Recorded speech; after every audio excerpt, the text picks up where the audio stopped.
রাষ্ট্রকে চিন্তা করি, একটা দেশ যদি চিন্তা করি, সারা বিশ্ব যদি একটি দেশ হয়, তাহলে এখানে সংখ্যালঘু বলতে আর তেমন কিছু থাকে না, কারণ কোনো ধর্মেরই 50%-এর অধিক কোনো ধর্ম নাই।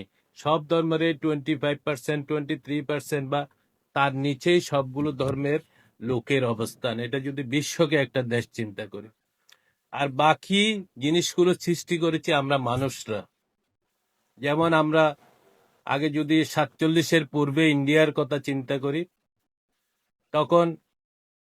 তখনকার প্রেক্ষিতে 47-এর সময় চিন্তা করলে সংখ্যালঘু সংখ্যাটা, কারা সংখ্যালঘু হবে, তখন মুসলমানরা সংখ্যালঘু হবে।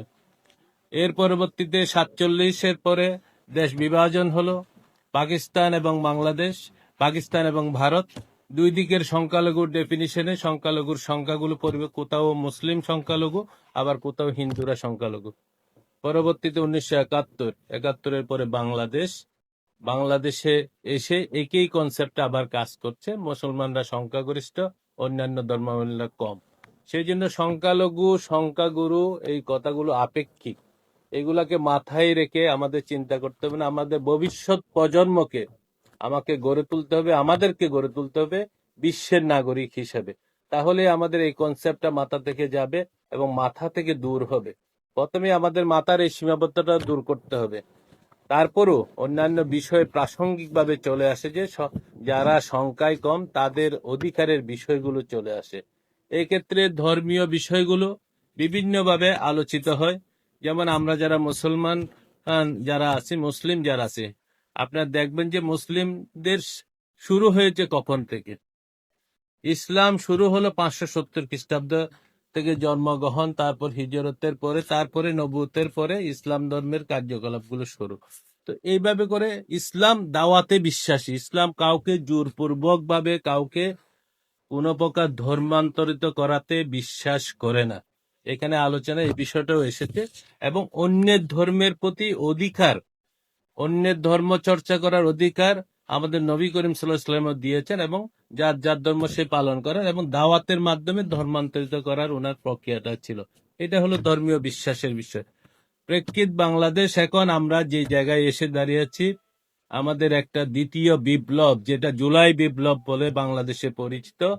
আমি এই পর্যায়ে জুলাই বিপ্লবে যারা শহীদ হয়েছে তাদের আত্মার মাগফিরাত কামনা করছি, এবং যারা আহত হয়ে আমাদেরকে একটা কথা বলার পরিবেশ সৃষ্টি করে দিয়েছে, আমরা সবাই আজকে বুকে যে ইট চাপা ছিল সেই চাপাটা সরে আমরা নিঃশ্বাস ফেলতে পারছি। তাদের, সেই যোদ্ধাদের যারা আহত হয়েছে তাদের প্রতি সমবেদনা জানাচ্ছি এবং তাদেরকে আমরা অভিনন্দন জানাচ্ছি। এমন একটি পর্যায়ে আমরা আলোচনায় এসেছি যে বাংলাদেশকে সামনে আমরা এই জুলাই বিপ্লবের পর আমাদেরকে চিন্তা করতে হবে বাংলাদেশকে নতুন ডিজাইনে আমরা কিভাবে করব। We can not change the স্টারডে। গতকাল কি হয়েছে সেটা আমরা পরিবর্তন করতে পারবো না। আমরা আজকে থেকে, এখন থেকে সিদ্ধান্ত নিতে হবে যে বাংলাদেশকে আমরা কি ডিজাইনে দেখে ভবিষ্যৎ প্রজন্মদের জন্য আমরা সুন্দর বাংলাদেশ রেখে যেতে পারবো। এটার জন্যই আমাদের এখানে ধর্মীয় নিরাপত্তা সবগুলো বিষয়গুলো আমাদের আলোচনায় আসবে, এবং যে সংস্কার কমিশনগুলো হচ্ছে, সংস্কার কমিশনের গুলোকে আমরা এই বিষয়গুলো দৃষ্টি দেওয়ার জন্য বিশেষভাবে বলবো। বিশেষভাবে আমাদের দুর্গাপূজা আসলে এই বিষয়টা বিশেষভাবে গুরুত্বপূর্ণ হয়ে আসে, যে নিরাপত্তার বিষয়। একটা আমরা ছোটবেলা থেকে দেখে আসছি যে এই সব ধর্ম যখন দুর্গাপূজা হয় আমাদের স্কুল ছুটি হয়ে যেত, আমরা হিন্দু মুসলিম এলাকায় যারা থাকতো সবাই আনন্দ উৎসবে মেতে পড়তো সবাই মিলে। সবাই যে হিন্দু মুসলিম বৌদ্ধ খ্রিস্টান এইসব হিসাবে চিন্তা করতো না, সবাই চিন্তা করতো যে আমরা যখন স্কুল জীবন শেষ করি তখন এইসবগুলো উৎসবের হিসাবে আমরা চিন্তা করতাম এবং সবাই মজা করতো। একইভাবে মুসলমানদের ঈদ পর্বগুলো তো হিন্দু মুসলিম সবাই আমরা একসাথে করে উদযাপন করতাম এবং সেই বিষয়গুলো আসতো।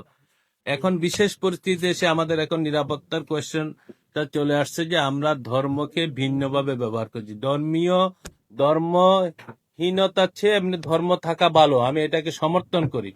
কারণ হলো কি, কোনো ধর্মই পৃথিবীতে কোনো খারাপ কাজ করার জন্য কাউকে বলে নাই, কোনো মানবের ক্ষতি করার জন্য, ক্ষতি চিন্তা করার জন্য কোনো ধর্ম বলে নাই। কোনো ধর্মই সেই জন্য ধর্মহীনতার চেয়ে ধর্মকে আমি সমর্থন করি, কিন্তু যার যার ধর্ম যেন সুন্দর পরিবেশে সবাই পালন করতে পারে সেই পরিবেশটার দিকে আমাদের চিন্তা করতে হবে।